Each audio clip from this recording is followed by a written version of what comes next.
አንደኛ በዚህ ታሪክ ውስጥ ያለው የዝሙት መንፈስ አደገኛ መንፈስ ነው።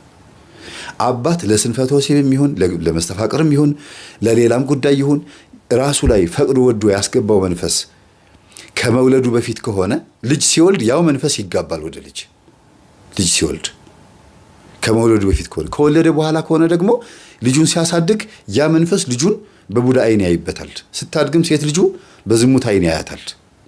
ይሄን እንዳትጠራጠሩ፣ በጣም ብዙ ቤት ውስጥ ያጋጠመኝ ነገር ነው። ስለዚህ ተጠንቀቁ።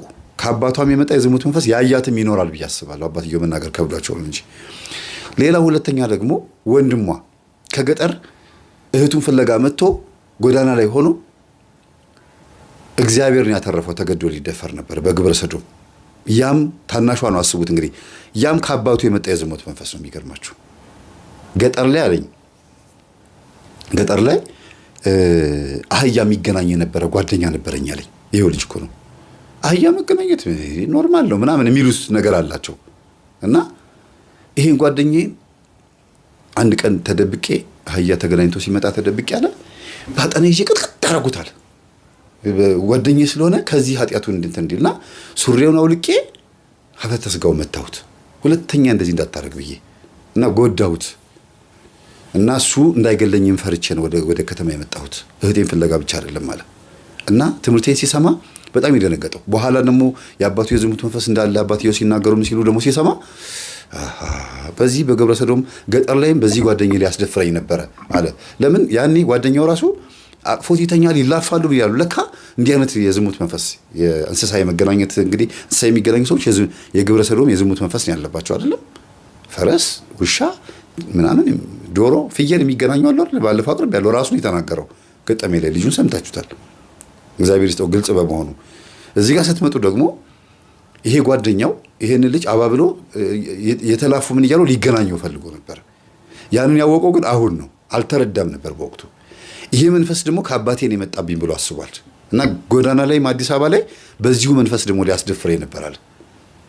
እኛ ላስቲክ ውስጥ መምህር አንተ ከምታስተምረን ከጎዳና ልጆች ውስጥ መካከል አንዱ ልጅ ተደፍሯል አለ። ሌላ ቦታ ላይ ተደፍሮ ነው የመጣው። እናንተ ጋር ልሁን ብሎ መጥቶ አስፈቅዶን ነግረንህ የተቀላቀለውን ታስታውሰዋል አለኝ። አዎ አልኩት። ተደፍሮ ነው የመጣው። የሱ ልጅ አባት ደግሞ የዚህ የተደፈረው ልጅ አባት ደግሞ በኋላ ስለ ገጠመኝ ሲያወሩ ምን ሲሉ እኔም ታሪኬን ልናገር ብሎ የኔ አባት አለ የተደፈረው ልጅ እህቴን ደፍሮብኛል።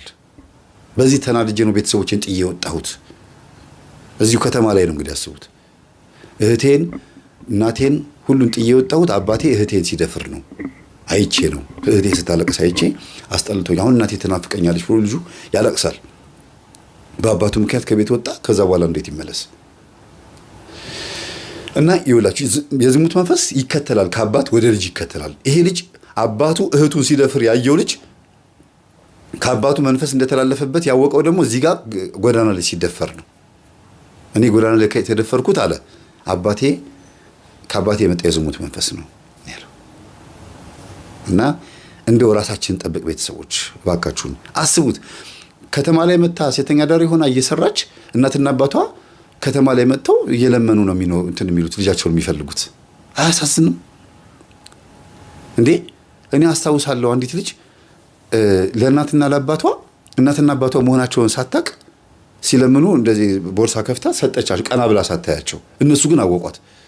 የኔ ልጅ አንቺ ነሽ እንዲህ አሏት። ግን ጥሩ ሁኔታ ላይ ሆናን ያገኟት፣ አግብታ ምናምን ወልዳ ልጆች አንዱ ልጅ በዚህ ይዛ ምናምን ነው ያገኟት። እና ከዛ ልጅ ሆና ስለመጣች እነሱ ግን አወቋት። የሚገርማችሁ ስታድግ ማንን ትመስላለች? እናቷን። የኔ ልጅ ልጄ ነሽ አሏት። እንዴ ማናችሁ አለቻቸው። እንግዲህ የእግዚአብሔር ነገር እኔ እናትና አባትሽ እገሊት አይደለሽ አሏት። አዎ እኔ እናትና አባትሽ እኮ ነን አሏት። እንዴ እናትና አባቴን አገኘኋቸው ብላ ተነስታ ደግሞ ነገር ለኔ ብጤ ሳንቲም ስስጥ እኮ ነው ያገኘኋት። እነሱ ከገጠር መጥተው እዚህ ሲለምኑን ያገኘቻቸው። ቤተክርስቲያን ውስጥ ታቦት ቆሞ እትቡ በሰላም እስኪባል ታቦት ገብቶ ህዝቡ እስኪሰናበት ድረስ የሚለምኑ የኔ ብጤዎች ሆኖ ነው ያገኘቻቸው። ግን ለዚህ ሁሉ የሚያንከራትታት የነበረው እናትና አባቷን ያንከራትታቸው ደግሞ የጨሌው መንፈስ ነው። የቤት ውስጥ ያለው የሚካደመው መንፈስ ነው። ተንከራተትን ያሉት። በኋላ እሷ ደግሞ የኛን ትምህርት የምታዳምጥ ሆና ልጅቷ ያገኘቻቸው እናቷን የኔ ተማሪ ሆና ያገኘቻቸውና መምህርናትና አባቴን እኮ የኔ ቢጤ ሆኖ አገኘኋቸው አለችኝ። በይ እንግዲህ ጸበሉ ሰጃቸው መቼም እነሱ ጋር ችግር አይጠፋም እንደዚህ እንዲንከራተቱ የሚያደርጋቸው እሱ ነው ማን ብዬ ስላት ጊዜ ህፃኑኝ ስለወጣ አላቃቸውም እነሱ ግን አወቁኝ አለች። እናቴን ስለምመስል አወቁኝ፣ በመልክ አወቁኝ አለች። አይገርም የእግዚአብሔር ነገር። ቁጭ እናቷን የምትመስለው ደግሞ እሷ ግን እናቷን አንቺን እመስላለሁ አላለችም። ለምን ተጎሳቁሏል ምን ብለዋል። አባትየው ግን የእናትየዋን የልጅነት መልክ ስለሚያውቁ ልጃቸውን ሲያዋት የልጅነት መልካቸው ትዝ አላቸው። የሚስቴ የልጅነት መልኳ አንቺን ነው የምትመስለው ያሉት። እና ወደ ቤት አምጥታ እየሰገዱ እየጸለዩ ጸበል እየወሰደች ስትቀጠቅጥ ምን ስትል እኔ ጨሌ መንፈስ ነኝ እያለ እየዞረ እያጓራ ልጇን አስነጠቅኳት፣ አንከራተትኳቸው። እሷ ከተወለደች በኋላ የተወለዱ ሌሎች ልጆችም 2 ወንድሞቿ ሞተዋል። ይሄን ሁሉ የገደልኩት እኔ ነኝ እያለ ዛሩ ተነሳ። እና በኋላ ላይ ስታጠና እናትና አባቷን ስጠይቃቸው አባቷ እናቷን እንዴት ይደበድብ እንደነበር እንዴት ይጣሉ እንደነበር ስታይ ቀጥታ አሁን ደግሞ ባሏ እሷን እንዴት እንደሚደበድባት አሁን ትዳር ላይ ሆና እሷም ጻውሚ ጸላይ ሰጋጅ ናት። ቆራቢ ብቻ አይደለችም። ለምን መቼም የኔን ትምህርት የሚያዳምጡ የኛን ትምህርት የሚያዳምጡ ሚስቶች ባላቸው ካልቆረበ አይቆርቡም፣ አስቸጋሪ ነው አይደለም። እና ባሏ እስኪለወጥላት ነበር የምትጠብቀው። አሁን ግን የእናትና አባቷ መንፈስ እየቀጠቀጠች ባሏ እያየ ገርሞት ከገጠር መጥተው አግኝተሻቸው እንደገና እየቀጠቀጠች መንፈስ ያስሽን ያውን ማን ሳገባሉ አላት። አንቺ የምትገርሚ ሰው ነሽ፣ ከባሏ ጋር ምናናቆራት እኛንን ምናባላት እኛንን ብሎ ለፈለፈ እናትየው ላይ ሆኖ በጣም የገረመው ባልየው ባሏ ላይ ሆነን ምን እንደበድባት እኛንን ብሎ ለፈለፈ። ያ ምንድነው አባትየው ሚስትየው እናትየዋን ይደበድብ ነበር ያኔ። እንደዛ በሚያደርገው አይነት መልክ እዚህ ጋርም ደግሞ ባልየው ይደበድባታል። ለምን እሷ ላይ ያለው መንፈስ ያስደበድባት ነበር ባሏ ላይ አርፎ። ለምን ትጾሚያለሽ፣ ለምን ትሰግጃለሽ፣ ለምን ልጆቹን ታስቆርቢያለሽ ብሎ ይበሳጭባታል። ይሄ ዛይሚ አውል ቄስ ትጮታለች፣ ይሄ ከዚህ ማን ብሎ በጥፊ ይመታታል። ጸሎት ክፍሏን ማም ስዕሉን ይቀዳድድባት ነበር። እንደዚህ የሚያደርግ ነበር ባልየው። ለካ የራሷ መንፈስ ነው እሱ ላይ አርፎ መልሶ እሷን የሚያስጠቃት። ይሄን ሲሰማ አየህ አብረን እንስገድ ምልህ ለዚህ ነው የኔ መንፈስ ደንግጦ አንተ ጋር መጥቷል፣ ለዚህ ነው እኔን የምትደበድበኝ አለችው። ደግሞ መስገድ ስትጀምር ነው መማታት የጀመረው፣ መጸለይ ስትጀምር ነው። በፊት ዓለማዊ ሆና ሱሪ ለብሳ ታይት ለብሳ አፊቱ ሞንደል ስለምትል በፈለገው ሰዓት የፈለገውን ነገር ያደርጋል፣ አትከለክለውም። አሁን ግን ጾም ነው ምናምን ነው ስለምትለው ዝም ብሎ ይዞ በቃ። እና አንዳንድ ጊዜ ከባድ ነው። ምንም ዕውቀት የሌላቸውን ባሎችን መከልከል ከባድ ነው። በእርግጥ ግን ደግሞ መንፈሱ ሄዶ ደግሞ የሚመታትን ኮረዶ ምን ታርጉታላችሁ? እና ባልየውም በዛ አጋጣሚ በቃ በጣም ነው የደነገጠው። እኔ እንደዚህ ነገር መሆኑን አላውቅም። አሁን ቀስ ብዬ ትምህርቱን ማዳመጥ ጀምራለሁ። አይዞሽ በርቺ፣ ማግዝሽ ነገር ካላላት ገንዘብ ችግር አለብኝ አለችው። ወደ አካውንቷ 100 ሺህ ብር ነው ያስተላለፈላት። ምንም ብር አይሰጣትም፣ አስቤዛ ብቻ ነበር የሚሰጣት። ቤተሰቦችሽን አስተዳድሪ ምን በይ፣ መኝታ ክፍል ለነሱ ይሄን ልቀቅላቸው፣ እቃው ይውጣና ግምጃ ቤት የሚባል እቃ ነበረ፣ እቃ ቤት ነበር፣ እዛ ገብተው እንዲያድሩ ተደረገ። በቃ እናትና አባቷን ከባሏ ጋር አንድ ላይ አሁንም እንደዛው ናቸው። የሚገርማቸው እንደዚህ አይነት ታሪክም አለ።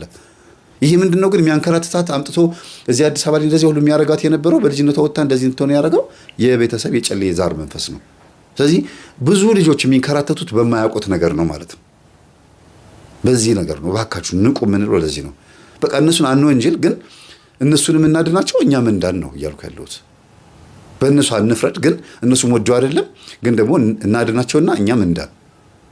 ይሄ ነው። ስለነበረን ሰዓት ሁሉ የአምላካችን ስም የተመሰገነ ይሁን። ሰላም ነው። ከእግዚአብሔር ጋር መነጋገር ስትጀምር ሁሉንም ትረሳዋለህ። የሚያስጨንቅህን ትረሳዋለህ፣ ክፋቱን ትረሳዋለህ።